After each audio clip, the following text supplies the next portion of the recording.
नमस्कार, मैं कल्पना वर्मा। आप देख रहे हैं सी न्यूज पे वक्त है न्यूज बुलेटिन का। आइए नजर डालते हैं इस वक्त की बुलेटिन पे।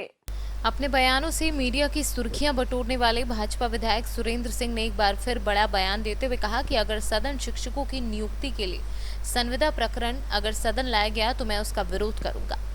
मौका था बैरिया विधानसभा क्षेत्र के इब्राहिमाबाद में पॉलिटेक्निक विद्यालय के भूमि पूजन समारोह पर हजारों की संख्या में इकट्ठा जनता के बीच जब सभा में मौजूद एक छात्र नेता संतोष सिंह ने विधायक सुरेंद्र सिंह से मांग की कि ये जो शिक्षकों की नियुक्ति के लिए जो संविदा प्रकरण सदन आने वाला है, आप चूंकि मुख्यमंत्री योगी आदित्यनाथ के बेहद करीबी विधायकों में से एक हैं और आपको योगी आदित्यनाथ बहुत मानते हैं, इसलिए हम बीएड, बीटीसी और टेट जैसी कठिन परीक्षाओं को वापस करने के बाद भी अगर नियुक्ति मिले और वो भी संविदा पर सिर्फ 5 साल के लिए और उसके बाद फिर नियुक्ति, तो ये हमारे जैसे युवाओं के लिए जो तो ये न्याय संगत नहीं है।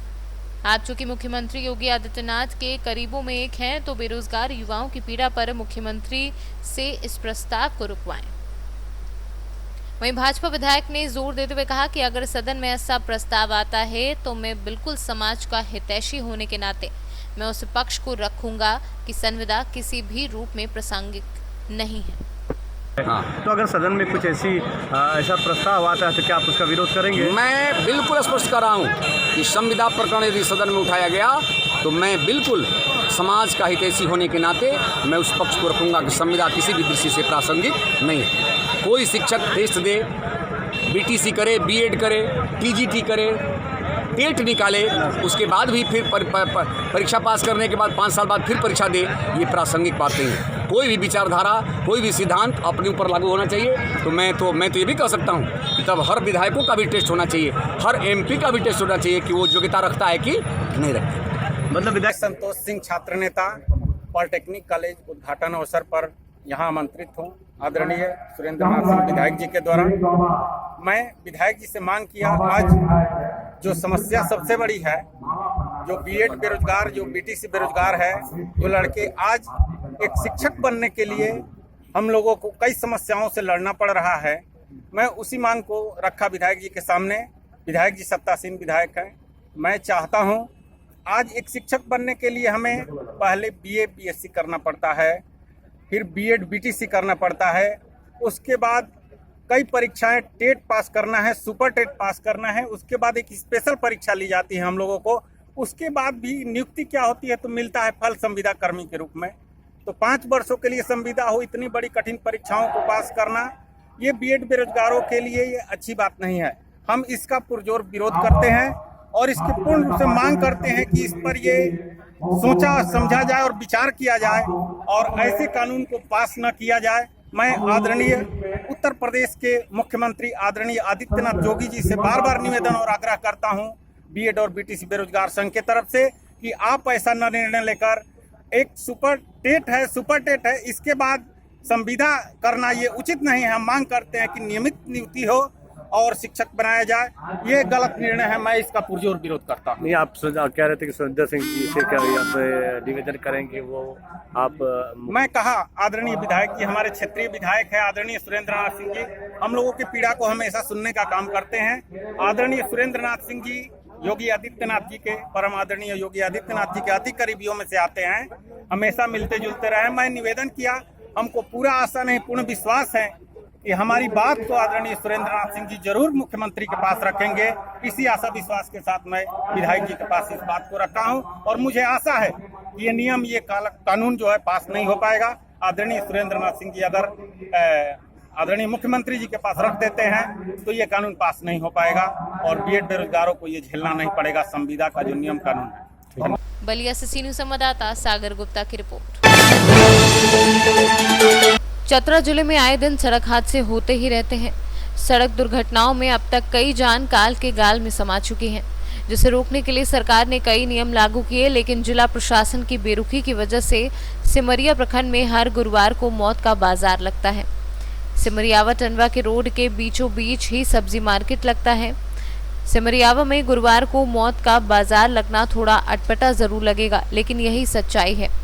दरअसल हम बात कर रहे हैं चतरा जिले के सिमरियावा से टंडिया जाने वाली रोड की। एशिया की सबसे बड़ी कोल परियोजनाएं टंडवा में संचालित हो रही हैं। यहाँ से कोल ट्रांसपोर्टिंग में लगी कोल वाहनों का संचालन इसी रूट से होता है, जिससे लोग सड़क दुर्घटनाओं के शिकार हो रहे हैं। इस सड़क पर मौत थमने का नाम नहीं ले रही है। स्थानीय लोगों का कहना है कि बाजार सड़कों के बीचों बीच लगते हैं, जहां खरीदारी करने से डर लगता है। लोगों का कहना है कि मजबूरी की वजह से वहां जाना पड़ता है। प्रशासनिक स्तर पर इसके लिए अब कोई ठोस कदम नहीं उठाया गया है। यहाँ पर जो बीचों बीच में बाजार लगता है वो दूसरा जगह लगाया जाए, ताकि जो बाजार लगता है भीड़ भाड़ रहता है, आवागमन चालू रहता है, गाड़ी आती जाती है, कभी भी हादसा हो सकता है।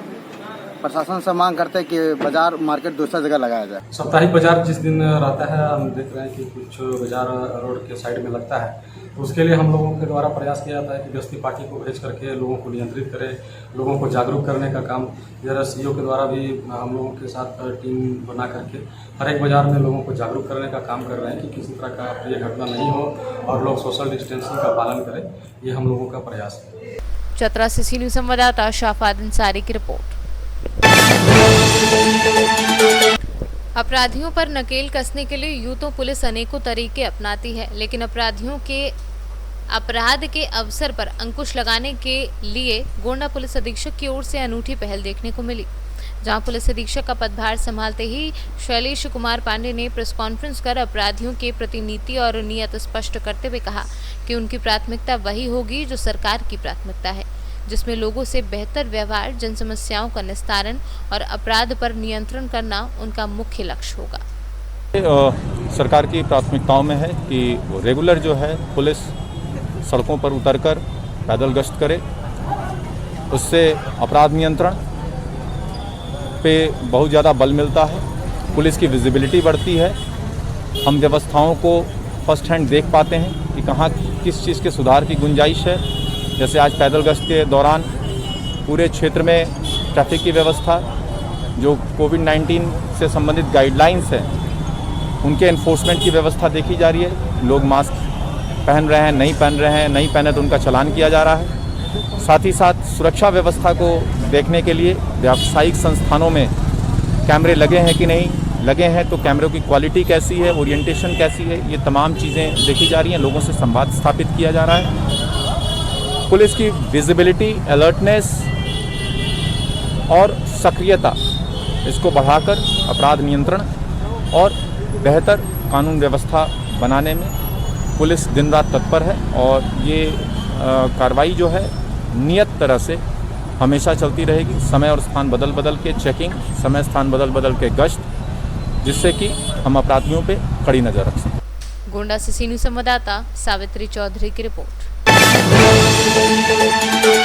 जौनपुर स्थानीय तहसील सभागार में शुक्रवार को नवागत तहसीलदार ज्ञानेंद्र सिंह और अधिवक्ताओं के बीच परिचय सम्मेलन आयोजित हुआ। परिचय सम्मेलन में तहसीलदार ज्ञानेंद्र सिंह ने बताया कि यहां से पूर्व जनपद में सदर तहसील पद पर तैनात रहे हैं और इसके पहले केराखत में भी तैनात थे।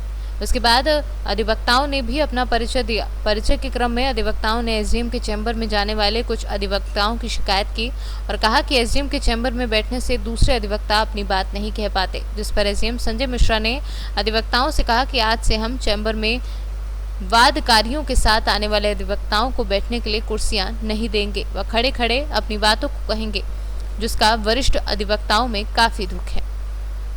मामले को लेकर अधिवक्ताओं में गहमागहमी है। कुछ अधिवक्ताओं ने एसडीएम की बात की कड़ी निंदा भी की है। सर, आप मड़ियाहू बार के पूर्व अध्यक्ष हैं। आज परिचय सम्मेलन में जो अधिवक्ताओं के बीच वाद विवाद हो गया, यह कहाँ तक सही है? नहीं, हमारे बीच में वाद विवाद नहीं होना चाहिए। इससे हमारे एकता का जो है खंडन होता है और अधिकारियों के नज़र में एक अधिवक्ता एकता का जो एक होता है मानदंड, उसमें कुछ कमी जरूर आई। सम्मेलन में एसडीएम जी ने कहा कि अब वादकारियों को लेकर आने वाले अधिवक्ताओं के लिए किसी के लिए कुर्सी नहीं लगेगी, तो ये कहाँ से संभव है? क्या अब अधिवक्ता खड़े होकर अपना बात कहेंगे? हमको लगता है कि जिलाधिकारी महोदय सुलझे हुए अधिकारी हैं, ऐसा उन्होंने विवाद टालने के लिए कह दिया होगा, लेकिन मैं नहीं समझता कि वो अपने चेंबर से कुर्सियां निकाल करके हटवा देंगे। अधिवक्ता गण के सम्मान में कोई कमी करेंगे, या मुझे लगता नहीं, भावना में उन्होंने कह दिया, उस बात को मैं अन्यथा नहीं ले रहा। जौनपुर से सीनियर संवाददाता इकबाल खान की रिपोर्ट। जहां एक और कोरोना से देश और राज्य लड़ रहे हैं, वहीं दुमका रामपुर हाट मुख्य मार्ग में कटिजोरी रास्ते में चारों तरफ कचरा गिरा हुआ है, जिन्हें ना तो प्रशासन का डर है और ना ही कोरोना का खौफ। झारखंड से सीनियर संवाददाता शुभांकर नंदन की रिपोर्ट। रानीश्वर प्रखंड के रंगालिया पंचायत के पलासपाड़ा गांव का आंगनवाड़ी केंद्र के कार्य मनरेगा के तहत किए गए हैं। आंगनवाड़ी केंद्र बनकर चालू नहीं होते कि कई जगहों में क्रैक हो गए हैं। मनरेगा के कर्मचारी चुप्पी साधे हैं, सरकार के नियमों को ताक पर रखकर कार्य किए हैं। झारखंड से सीनियर संवाददाता गयासुद्दीन अंसारी की रिपोर्ट। यूपी के कौशाम्बी जिले में मामूली बात को लेकर बाप बेटे में विवाद हो गया। इससे आक्रोशित सौतेले पिता ने बेटे को लाठियों से पीट कर मार डाला। युवक की मौत होने पर परिजनों में कोहराम मच गया है। घटना की जानकारी ग्रामीणों को हुई तो उन्होंने सूचना पुलिस को दी। वहीं आरोपी घटना को अंजाम देने के बाद मौके से फरार हो गया था। सूचना पर पहुंची पुलिस ने पूछताछ के बाद शव को पोस्टमार्टम के लिए भेज दिया और पुलिस अधीक्षक के मुताबिक मामले में मुकदमा दर्ज कर कार्यवाही की जा रही है। आज एक सूचना मिली थी कि एक रसूलपुर बड़गांव, एक गांव पड़ता है थाना कौशाम्बी क्षेत्र में, वहां पर एक महिला जिसने 2 शादियां की थी, तो उस महिला के जो दूसरे पति ने उसके पहले पति से जो एक लड़का था विजय, उन दोनों के बीच में, दूसरे पति और पहले पति के लड़के के बीच में विवाद हुआ और उनके बीच में झगड़ा हुआ और उसी झगड़े के दौरान मारपीट हुई और मारपीट के दौरान इसकी विजय को काफ़ी गंभीर चोटें आईं और उसकी मृत्यु हो गई। इन लोगों के बीच में बताया जा रहा है कि लगातार झगड़े होते रहते थे, परिवार में डेली झगड़े होते रहते थे और उसी क्रम में आज ये घटना हुई है। इसमें हम लोगों ने FIR दर्ज कर ली है और बॉडी को मोर्चरी भिजवा दिया गया है और आगे की आवश्यक विधिक कार्रवाई प्रचलित है। कौशाम्बी से सीनियर संवाददाता रामबाबू श्रीवास की रिपोर्ट। इस वक्त की न्यूज बुलेटिन में फिलहाल इतना ही। बाकी देश और प्रदेश की तमाम बड़ी खबरों के लिए बने रहिए सी न्यूज के साथ। हर खबर आपके साथ, आपके हाथ।